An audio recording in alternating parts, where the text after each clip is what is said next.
Everyone, कैसे हैं आप सभी का स्वागत है कॉमर्स स्पॉटलाइट में। तो अभी जो रिज़ल्ट आया है उसके बाद बहुत सारे बच्चों का ये सवाल है कि क्या दिसंबर का जो पेपर है वो ऑन टाइम हो जाएगा। तो दिसंबर 2024 के पेपर में अभी हमारे पास अगर हम देखें तो 10 दिन अक्टूबर के हैं, 10 नहीं 7 ही दिन बोलूँगी मैं, और साथ ही साथ हमारे पास जो है नवंबर का मंथ है और दिसंबर का मंथ है। तो अब किस तरीके से हमारा पेपर जो है होने के चांसेस हैं और होने के चांसेस नहीं हैं, वो सारी चीज़ें मैं आपके साथ डिस्कस करूँगी। प्रीवियस डेटा को एनालाइज करेंगे और उससे ज़्यादा कुछ नहीं। और क्या इस तरीके से एग्जामिनेशन हो चुका है कि 2 महीने के अंदर अंदर आपका एग्जामिनेशन दोबारा कंडक्ट करवा लिया जाए आफ्टर रिज़ल्ट। तो ऐसा बिल्कुल हो चुका है। अगर आपको याद आ रहा हो, जब हमारा पेपर था दिसंबर 2022 वाला, जो कि नहीं हुआ था और एनटीए ने बोला था कि इसको अलग से कंडक्ट करवाया जाएगा, तो उन्होंने फेब मार्च में पेपर कंडक्ट करवाया था। देन उसके बाद उन्होंने जून 23 वाला जून 23 में करवाया और दिसंबर 23 वाला दिसंबर 23 में करवाया। तो जब फेब मार्च में पेपर हुआ उसके बाद जो है रिज़ल्ट आया, एप्लीकेशन फॉर्म्स आई, तो पेपर कंडक्ट हो गया। तो एक बार ऐसा हो चुका है, बट देयर आर केसेस जहाँ पे इस तरीके से नहीं भी हुआ है। तो अब हमारे पास जो है दोनों ही सिनेरियो बनते हैं, एग्जामिनेशन होगा या नहीं होगा, बट हमेशा से ही जो है वर्स्ट केस सिनेरियो लेके चलना होता है। तो आज के सेशन में यही चीज़ें जो हैं मैं आपके साथ डिस्कस करूँगी। ज़्यादा बड़ा इस सेशन को रखेंगे नहीं, क्योंकि आप सभी को बहुत ज़्यादा इंतज़ार है कि कब पेपर होगा और कब हो सकता है, वो चीज़ें आपके साथ मैं डिस्कस करने वाली हूँ। तो एप्लीकेशन फॉर्म्स कब आएंगे, दिसंबर एग्जामिनेशन हो जाएगा टाइम पे, ये जो 2 सवाल हैं इनके जवाब इस वीडियो में आपको मिलने वाले हैं। तो अगर हम प्रीवियस डेटा की ही बात करें तो अप्रैल में 2023 में मार्च का जो पेपर था हमारा, फेब मार्च का, जो मार्च 4-5 को ख़त्म हो गया था, तो यहाँ पे जो है रिज़ल्ट आया था हमारा अप्रैल 13 को। फिर उसके बाद जो है नेक्स्ट मंथ 12 मई को एप्लीकेशन फॉर्म्स आउट हुए थे। 12 से 31 मई तक का टाइम दिया गया था। 10 तारीख को आपके एडमिट कार्ड्स आ चुके थे और 13 तारीख को सबसे पहला पेपर था, जो कि कॉमर्स का ही पेपर था 2023 में। तो यहाँ पे अगर आप देखोगे तो अप्रैल 13 को रिज़ल्ट आना, 12 मई को 1 महीने बाद ही एप्लीकेशन फॉर्म्स का आउट हो जाना एंड तुरंत 1 महीने बाद ही आपका पेपर हो जाना। तो यहाँ पे 2 महीने में पेपर रिज़ल्ट के बाद कंडक्ट हो चुका है। तो there are very high chances कि इस बार भी जो है आपका पेपर हो जाए इसी तरीके से कंडक्ट। और अगर ऐसा हो जाता है तो दिसंबर के लास्ट वीक से ही आपके एग्जामिनेशन स्टार्ट हो जाएंगे। और किस तरीके से चीज़ें रहेंगी वो देखते हैं। तो अप्रैल 13 को लास्ट टाइम आया जैसे 2023 में, तो ऐसे ही सितंबर हमारा जो है अक्टूबर 17 को 2024 में, जून 2024 वाला रिज़ल्ट आया। अब इसके बाद यहाँ पे एक मंथ अगर मैं आगे देखूँ तो हमारे पास जो है नवंबर 17 तारीख तक एप्लीकेशन फॉर्म्स आ जाएंगे। चलो 20 तक आ जाएंगे या 15 तक भी आ सकते हैं। एंड आपको जो है लगभग 15-20 दिन का जो है वो टाइम दिया जाएगा और आपको 20 दिन तक का ही जो है मैक्सिमम टाइम दिया जाता है। उसके बाद जो है आपकी करेक्शन विंडो ओपन हो जाती है एंड उस तरीके से सारी चीज़ें चलती हैं। अब इसके बाद पेपर कब होगा, है ना। तो अगर नवंबर 17 भी हो चुकी है और 20 दिन में यहाँ पे लगा के चलूँ तो मेरे पास सीधा सीधा जो है फर्स्ट वीक ऑफ दिसंबर तक का तो टाइम गया। तो अब उसके बाद जो है पेपर होगा, तो आपका जो पेपर है वो बनेगा दिसंबर 15 या 17 तक। इस तरीके से आपके एडमिट कार्ड्स आएंगे और एग्जामिनेशन होगा।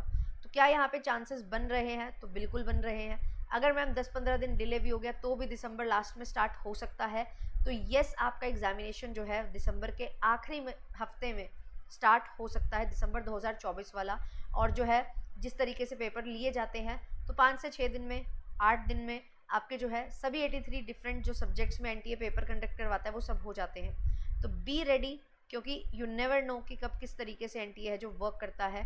तो बहुत सारा डिले भी आपको देखने को मिलता है और बहुत जल्दी जल्दी भी काम देखने को मिलता है। और हमेशा हम क्या लेके चलते हैं, वर्स्ट केस सिनेरियो लेके चलते हैं, सो दैट जो वर्स्ट हो सकता है उसके लिए हम प्रिपेयर कर सकें। एंड अगर आपको टाइम मिलता है तो ऑब्वियसली वो आपकी रिवीजन में जो है काउंट होगा और बहुत बढ़िया तरीके से आप जो है इस टाइम का यूटिलाइज कर सकोगे, अपनी कमियों पे, फ्लॉज पे काम कर सकोगे।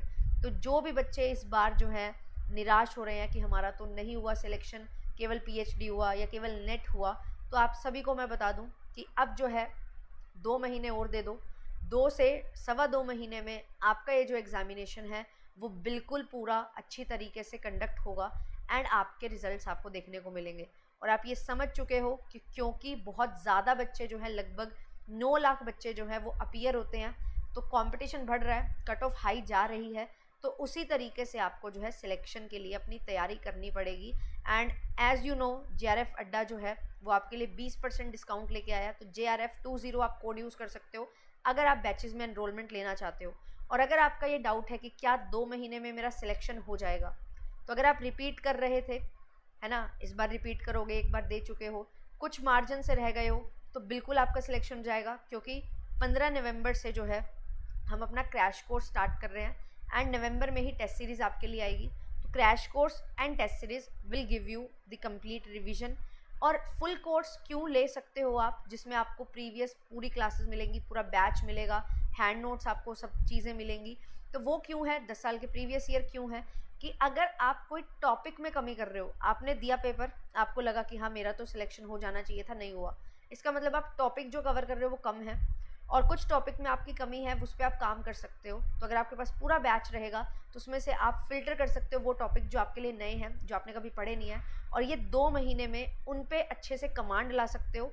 एंड वो कमांड अगर आ जाएगी तो ऑब्वियसली नेट से JRF और PhD से JRF आप पहुंच सकते हो एंड आपको जो है JRF फाइनली मिल सकता है। देखो रेस तो जो है बहुत सारे बच्चे दौड़ रहे हैं एंड 0.5 बच्चों का ही सिलेक्शन होने वाला है, ये बहुत क्लियर है। बट हाँ, आप अपने आप को 0.5 में कैसे लेके आ सकते हो, वो अपनी कमियों पे जो है काम करो।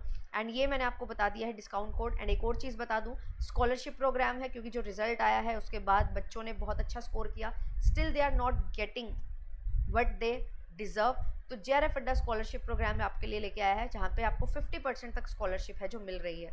तो आप देख सकते हो स्क्रीन पे, आपके अगर 200 प्लस मार्क्स है तो 50% स्कॉलरशिप, 190 प्लस है तो 30% और 180 प्लस है तो आपके 20% स्कॉलरशिप आपको प्रोवाइड की जा रही है।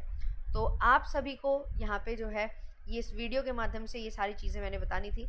एंड जिन बच्चों का इस बार नेट क्लियर हुआ है, तो आपके लिए एक बहुत बड़ी अनाउंसमेंट है कि HPSC असिस्टेंट प्रोफेसर की तैयारी जो है वो आप कर सकते हैं JRF अड्डा टीम के साथ, क्योंकि आपके लिए कंप्लीट MCQ बैच जो है वो लॉन्च हो रहा है और कंप्लीट बढ़िया तरीके से क्वेश्चंस विद डिटेल एक्सप्लेनेशन हम कवर करते हुए चलेंगे, जिससे आपकी कंप्लीट तैयारी जो है वो हो जाने वाली है। तो ऑल द वेरी बेस्ट, अच्छे से पढ़ते रहो एंड कोई भी डाउट है तो डू कमेंट, आपको जो है सपोर्ट टीम बिल्कुल हेल्प करेगी। एंड कुछ भी आपको मेरे से पूछना है तो भी आप कमेंट कर सकते हो, मैं भी ज़रूर रिप्लाई आपका करूँगी। तो आज के सेशन में इतना ही रखते हैं सेशन को। आई होप कि आपके लिए सेशन जो है वो फ्रूटफुल रहेगा। एंड एप्लीकेशन फॉर्म कब आने के चांसेस हैं वो मैंने आपको यहाँ पे बता दिया है। एंड कब हमारे पास यहाँ पे हमारा पेपर हो जाएगा या नहीं, तो देयर आर चांसेस कि लास्ट वीक ऑफ दिसंबर में आपके एग्जामिनेशन हो जाएं। तो हमेशा ही इसी चीज़ के साथ चलो कि जो हो सकता है वो देखो, और उसमें सबसे वर्स्ट क्या है हमारे लिए वो देखो, क्योंकि हम कन्वेंशन प्रिंसिपल भी पढ़ते हैं ना, प्रूडेंस वाला, जिसमें हम जो है रिस्क को एंटिसिपेट करते हैं, प्रॉफिट्स को नहीं। तो रिस्क तो यही है कि 2 महीने में हो सकता है, तो 2 महीने मेरे पास हैं, उसमें जम के तैयारी करनी है। खूब प्रीवियस ईयर लगाओ, खूब जो है मॉक टेस्ट लगाओ, खूब क्वेश्चन प्रैक्टिस करो एंड खूब रिवीजन करो अपने नोट्स की। यही चीज़ अल्टीमेटली आपको हेल्प करने वाली है। ऑल द वेरी बेस्ट, मिलूंगी आपसे नेक्स्ट सेशन में and thank you so much, bye.